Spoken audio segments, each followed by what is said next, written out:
அன்னிக்கு ஞாயித்துக்கிழமை சீதா பாட்டிக்கு leave. So உள்ள ரிலாக்ஸ்டா வேலை பார்த்துக்கிட்டு இருந்தாங்க. அப்ப அவங்க வீட்டு பக்கத்திலேயே ஒரு குரங்கு சுத்திக்கிட்டு இருக்கும். அது என்ன பண்ணுச்சு, மெதுவா அவங்க போர்டிகோவுக்கு வந்து பார்த்தது. அவங்க பைக் அங்க அழகா நின்னுகிட்டு இருந்தத பார்த்ததும், குரங்குக்கு ரொம்ப ஆசையா போச்சு. "நம்ப அது மேல ஏறி உட்காரலாம்" அப்படின்னு ஏறி உட்கார்ந்தது. உட்கார்ந்து பார்த்து, அந்த ஹேண்டில் பார இப்படியும் அப்படியுமா திருப்புச்சு. கண்ணாடிய பார்த்து ஹேர் ஸ்டைல் செய்ற மாரி, வண்டி ஓட்டுற மாரியெல்லாம் ஆக்ஷன் பண்ணிக்கிட்டே இருந்தது. அப்ப பார்த்தா, அடடே! இதென்ன சீதா பாட்டி பைக்லயே சாவிய மறந்து வச்சுட்டு போயிட்டாங்களே! ஹை! ஜாலி! இத எடுத்து ஒரு ரவுண்டு ஓட்ட வேண்டியது தான். குரங்கு சாவியை திருப்பி வண்டியை ஸ்டார்ட் செய்தது. அவ்வளவுதான். வண்டி ஓட ஆரம்பித்தது. குரங்குக்கு குஷியாகிவிட்டது. வேகமாக வண்டியை ஓட்டிக்கொண்டு காட்டுக்குள் சென்றது. அங்குள்ள மிருகங்கள் எல்லாம் அதைப் பார்த்து ஆச்சரியத்தில் வாய்ப்பொத்தி நின்றன. அச்சச்சோ! சீதா பாட்டி பைக்க எடுத்துட்டு வந்துட்டியா? என்ன தைரியம்! பாட்டிக்கு தெரிஞ்சா அவ்வளவுதான். உன்னை நல்லா அடிக்கப் போறாங்க என்றது ஒரு ஒட்டகச்சிவிங்கி. குரங்கு அலட்சியமாக சொன்னது. ஹ! இன்னைக்கு அவங்களுக்கு லீவு தான். வெளியவே வரமாட்டாங்க. அவங்க பார்க்கறதுக்குள்ள நான் அத கொண்டு போய் வச்சுருவேன். அவைகள் முன்னால் தன்னை ஒரு ஹீரோவாக உணர்ந்தது குரங்கு. வண்டியை வைத்து வீலிங் செய்தது. சர்க்கஸ் எல்லாம் செய்து காட்டியது. எல்லா மிருகங்களும் கைதட்டி ஆரவாரம் செய்தன. நேரம் போனதே தெரியவில்லை. ஒரு கிளிதான் சொன்னது.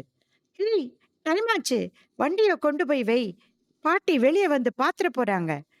அப்பதான் குரங்கு தன் நிலைக்கு வந்தது. "ஆமா, ஆமா. நான் போறேன். மறுபடியும் இன்னொரு நாள் இதே மாரி வண்டிய கொண்டு வரேன்." குரங்கு வண்டியை எடுத்துக்கொண்டு போய் போர்டிகோவில் நிறுத்தியது. ஸ்டைலாக சாவியை எடுத்து சுழற்றி கொண்டே இறங்கியது.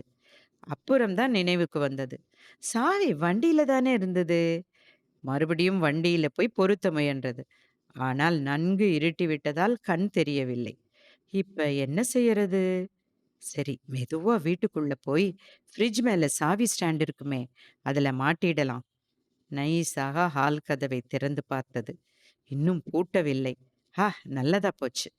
உள்ளே எட்டி பார்த்தது. பாட்டியை எங்கும் காணவில்லை. ரூமில் விளக்கெரிந்தது. ஓ! பாட்டி ஏதோ புக்கு படிச்சிட்டு இருக்காங்க. நல்ல சந்தர்ப்பம். சாவிய கொண்டு போய் மாட்டி விடலாம்.